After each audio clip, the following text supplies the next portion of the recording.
Салам алейкум достар. Өткөн жумадагы бир өзгөчө пикир боюнча өзүмдүн оюмду ортого салгым келди. Анткени ушундай жүрөгүмдү, көкүрөгүмдү, көөдөнүмдү оюп калды. Билесиздер, өткөн жумада эл ырчысы Элмирбек Иманалиевке эң жогорку мамлекеттик сыйлык ыйгарылды. Элмирбек эл баатыры деген наамды алды. Артынан эле эки анчы пикир болуп калды. Бири туура болду десе, экинчилер туура болбой калды депчи. Ушул боюнча өзүмдүн оюмду айткым келди. Анан эми жазайын десем өтө узак болуп кеткидей. Ушундай эле кайрылуу кылып айткым келди. Маселен, Нургазы Мусаев деген журналист мындай деп жазды. Өлгөндөргө наам бергенден не пайда? Көзү тирүү кезинде берсек пайда болот беле? Дегеле согуш мезгилинде болсо мен түшүнөт элем. Ал эми азыркыдай тынчтык заманда ал эмне берет?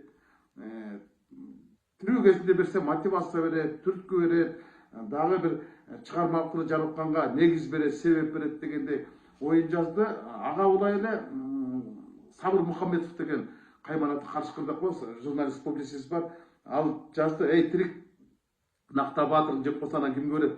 деп мындай бир чети какшыктап, бир чети кашкайган чындыкты жазды да. Илгери баатыр деген алды эл берчү эле, азыр бийлик берет. Бийлик кандай берет, ал көп маселе жаралып келет деп айтты да. Мындай тааныш билиштерге берет, туугандарга берет, жакшы көргөн адамдарга берет, партиялаштарына берет, саналаштарына берилет дегендей пикирди жазды. Экинчи тарабынан мындайча айтканда, бүгүнкү күндө мындай акындардан Элмирбек сыяктуу баатырлар чыкпай атса анан өлгөн акындарга берет дегендей кылып эки ойду жаратып жазды да. Кандай болгон күндө дагы эми ар ким өзүнүн пикирин айтты. Пикирлерди сыйлап коюшубуз керек. Анткени ал мындай коомдо пикирлердин талаш тартыштан жүрүп турганы жакшы. Талаштан тастык жарылат дегендей. Анткени коомдук пикир түптөлөт да ошону менен. Мен эми Элмирбек менен агайын мамиледе болгом. Атургай акыркы зыйнатында да болгом, жаназасында да болгом, бейитинде да болгом. Эки ооз сөз сүйлөсөм да керек ошол узатып жатканда акыркы сапарга. Мен деле Элмирбектин наам алышына каршы эмесмин. Мен болгону саясаттын, тарыхтын, маданияттын ушундай кадамына каршымын да. Ооба, Элмирбек эл баатырынын наамын алды. Туурабы? Алды. Бирок ошол эле маалда Элмирбектен дагы ачкан залкарлар, Тоо булбулу, Токтогул, Жеңилбес ырчы, Жеңи жок, Орошон ырчы, Осмонкул, Каражак ырчы, Калык, Актаңдай акын Алымкул, кечеге эле Элмирбек өзү ээрчип жүргөн Эстебес, Ашыралы, Тууганбай сыяктуу залкарлардын баардыгынын эмгектери мындайча айтканда бааланбай калды, же болбосо жарым жартылай жараксыз болуп калды. Тактап айтканда алардын баардыгы Элмирбектен артта калды. Туурабы? Анткени Элмирбек алардыкынан жогорку сыйлыкты алды. Эл баатырын алды. Тигилер автоматтык түрдө алардын эмгектери бааланбай калды, же болбосо Элмирбектен алардын даражасы, макамы төмөн түшүп калды да. Мына ушуну мен айткым келип турат да. Эмне үчүн биз Элмирбекти көкүрөтүп салдык да аларды түшүрүп салдык? Бул тарыхый ката болуп калган жокпу деген ойду айткым келип турат. Да. Бул биринчи маселе. Экинчи бир маселе бар дагы, туугандар.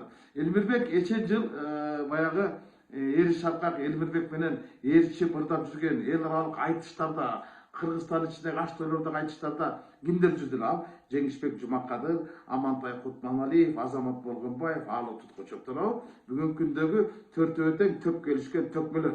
Мына төртөө тең былтыркы жылы Кыргыз Республикасынын эл акыны деген наамды алды.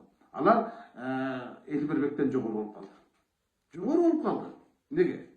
Айтыштарда жеңилип жүргөн, бирок азыр алардан жогору туруп калды. Анткени Элмирбек Кыргыз Республикасынын эл акыны деген наамга жетпей калган. Алган эмес, жетпей калган эмес, албай калган. Мен ошон үчүн айтып атам да, мүмкүн биз эл баатырын бергенче эл акынын берсек туура болот беле, мындай каршылыктап кояман болот беле дегендечи. Анткени 2016 жылы Элмирбекке жаңылыштык түрдө эл артчысы деген наам берип койгон. Андан кийин эле жогорку кеңеште мамлекеттик сыйлыктар жөнүндө мыйзам каралып жатканда мен ошондо суроо берип сунуш кетирди, мен туура эмес кылып атасыңар. Рахматулла Козукеевке Төкмакы Кыргыз Республикасынын эл акыны деген наамды берип атасыңар да Элмирбек эл артисти деп коюпсуңар. Ушунун өзү туура эмес. Элмирбек артист эмес, ал деген дастанчы, элдик өзеки чыгармаларды улаган жаратман, акын, ал ыр чыгарат, оон чыгарат, ал жаратман, аны акын деп айтылат. Төкмакы болуп жүрөт. Анан эл аралык айтыштар да деп анан бирок ал эл акын эмес, эл артисти болуп калган. Артист деген эми ким көрүлөт? Артист деген ал театр кызматкерлерине, кино кызматкерлерине, артисттерине, цирктин артисттерине, опера, балет тармагында, эстрада тармак жанрында иштеген, сценарий жазган режиссерлорго роль аткаруунун баардыгына бериле турган бул көп профилдүү неменин нээси да эл артисти деген. Эстрадачылар деп атат. Анан Элмирбек ушул жана туура эмес берилип калган да, бул дагы бир чоң ката болгон. Эл артистин берилип калып, эл акын алдалган. Мына азыркылардын баардыгы ошо Элмирбек менен жүргөндөр бар, Кыргыз Республикасынын эл акын алышты. Артистин жок да. Мына ушунун өзүн айтып келгенде деги эле Элмирбек өзү тирүү болсо деле бул сыйлыкты албак эмес. Мен бөлкүмдө ишенип турам, ал алмак эмес. Ал өзүнүн тайкеси Эшмамбеттен эрте бул сыйлыкты алганы болбойт демек. Мен тоо булбулу Токтогулду кантип тозом? Мен жеңи жокко жеңе албайм да. Мен Осмонкулдан озо албайм. Каражак калык менен кармаша албайм. Актаңдай алып кул менен айтыша албайм. Алардан ашкан намды мен ала албайм да айтпак. Алмак эмес эл баатырлыгын. Баштапмак. Анан болбой эле эчпеген ушундай кылып туруп ыйгарып салдык. Бул чоң ката болуп калды, болуш керек деген бул менин пикирим. Деги эле мындайда эл баатыры, анан эмгек баатыр деген наамды экиге бөлүш керек деп мен депутат болуп турган кезде сунушум киргизгем. YouTube'да деле бар болуш керек. Ошондо айткам, силер мынагу эл баатыры, эмгек баатыр деген эки бөлгүлө. СССРдин убагында экөө эле наам бар эле. Советтер Союзунун баатыры, социалистик эмгектин баатыры деп. Дүйшөнкул Шапоков, тиги Чолпонбай Тилөбековдер ал Советтер Союзунун баатыры, алар өзгөчө эрдиги менен ошол наамдалган. Ал эми өзгөчө эмгеги менен алган Таштанбек Акматов, Төлөбек Аманбаев, Зууракан Кайназаров сыяктуулар эмгек жаратты. Бизде дагы ошентип экиге бөлгүлө, баардыгын эле кыргыз эл баатыры кыла бербегиле. Эмгекти жараткандарга эмгек баатыр, элдик жараткандарга элдик баатыр кылып туруп бөлгүлө. Мына кошуна Казакстанда ошондой экен. Казак халкынын кагарманы деп коет. Ал эл баатыры деген сөз, анан эмгек эри деп коет. Казак Республикасынын эмгегин ал эмгек баатыр дегенде бөлүнгөн экен. Анан кийин мынагу бизде өтө эле наамдар көп. Ошондо дагы сунуш киргизгем жогорку кеңеште. Мынагу ошондо бир немени киргизип атыптыр. Мамлекеттик сыйлыктар жөнүндө дагы бир сыйлыкты Кыргыз Республикасынын эмгексин ойлоп табуучусу деп жана айткан. Ошонун эмне кереги бар? Эмне кереги бар? Куткаруучусу деп өткөндө киргиздиңер, куруучусу деп киргиздиңер дегеле. Бизде Кыргызстанда 21-22 ушундай наам бар.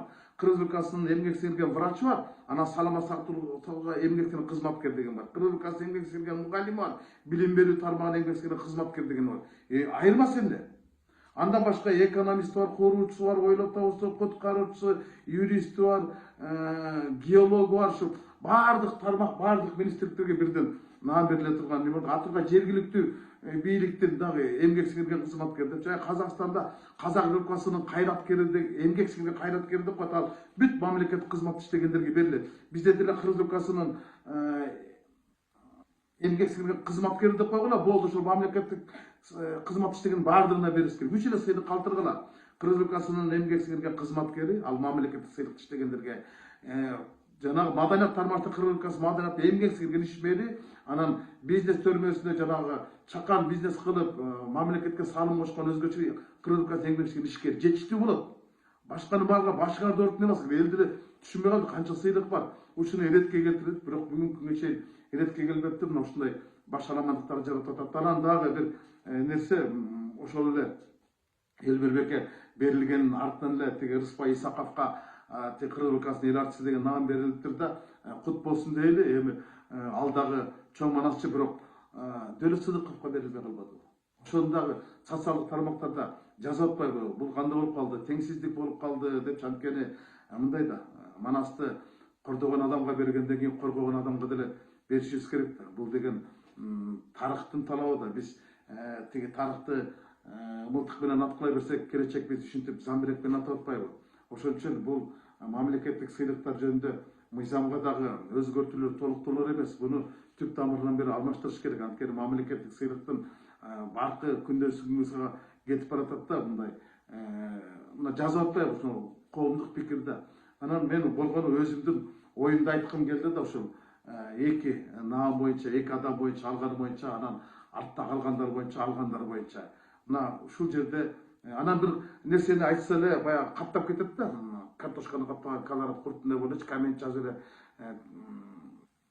Суну туура эмес көрдүм да, силердин өзүңөрдүн оюңарды айткыла. Анткени талаштан тастык жаралат дейт. Канчалык пикирлер көп болсо, эл өзү талдап алат, эл өзү тандап алат. Ушундайдан коомдук пикир түптөлөт, ушундайдан коом түзөлөт. Анан мамлекеттин үнүсүнө өбөлгө түзөт да. Анан урматтуу депутаттар, сиздер да ушул маселеге кайрылып караңыздар. Бул мамлекеттик сыйлыктар боюнча жогончу айлыгыңыздарды жакшы эле көтөрүп алган экенсиздер, эми ушундай маселелерди көтөрүп калыңыздар. Жакшы болмок да. Анткени бул жерде чоң келишпестик, мындай туура эмес нерселер бар да. Ушуну иретке келтирип койсок болот. Эгерде биз эл баатыры деген, Кыргыз Республикасы эл баатыры дегенди наамды бере турган болсок, тиги Касым Тыныстанов, тиги Төрөкул Айтматов, Эсен Аманов, Жусуп Абдырахмановтордон башташыбыз керек. Мына ошолор баатырдык кылган, алар өздөрүнүн өмүрүн тобокелге салышкан. Кечеги Баткен коо алаңында 2 жыл мурун, 2-3 жыл мурун анда мурунку койгондо мамлекетке сактап калып, бүтүндүгү сактап калуу үчүн өзгөчө элдик көргөзгөн адамдарга дагы Кыргыз Республикасынын эл баатыры наамдары берилиши кажет. Бул менин талабым эмес, бул тарыхтын талабы. Апрель революциясында кайтыш болгон балдардын баардыгына алар дагы өздөрүнүн өмүрүн тобокелге салып өлүштү, элдик кылышты. Ош окуясында дагы улуттар арасында араздашууда дагы эки элдин ортосунда арачага түшүп өз өмүрүн ортого салган эл азаматтар бар. Аларга да бериш керек. Октябрь окуясында кайтыш болгон үмүткө дагы кыргыз эл баатыры берилиш керек деген мен ойдомун. Анткени алар өздөрүнүн өмүрүн тобокелге салып, өздөрүнүн өмүрүн мамлекеттин эртиң үчүн, алар бүгүнкү өсүп келаткан буун үчүн күзгү болуш керек, үлгү болуш керек. Мына мен болгону өзүмдүн оюмду айттым, сиздер дагы оюңуздарды айтыңыздар, анан төбө басты калмай жок туугандар. Рахмат.